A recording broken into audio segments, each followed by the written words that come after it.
আসসালামু আলাইকুম বন্ধুরা, আপনারা সবাই কেমন আছেন? আশা করি যে যেখানে আছেন অনেক ভালো আছেন। আলহামদুলিল্লাহ, আপনাদের দোয়ার সুবিধা আমিও অনেক ভালো আছি। এখানে দেখুন, আমি লাউ দিয়ে মাছ রান্না করব। এখানে মাছ কষিয়ে নিব, এখানে তরকারি কষিয়ে নিব। এখানে দেখুন, তেলে পেঁয়াজ কুচি দিয়ে ভালোভাবে নেড়ে চেড়ে নেব।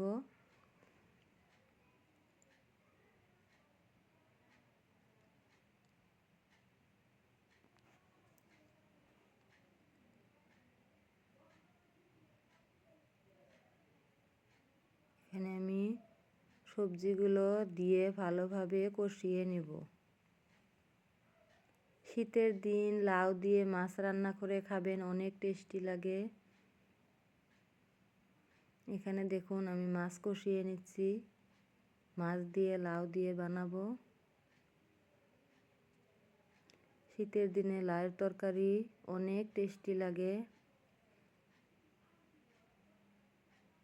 ভালোভাবে কষিয়ে নিয়ে আমি এখানে পানি দিয়ে দিব।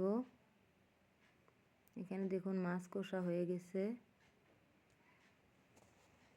এখানে আমি গাখির জাল করব।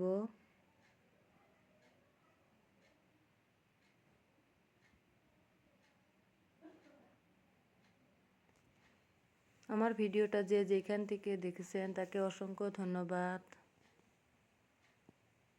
ভালো লাগলে কমেন্ট বক্সে জানিয়ে দিবেন।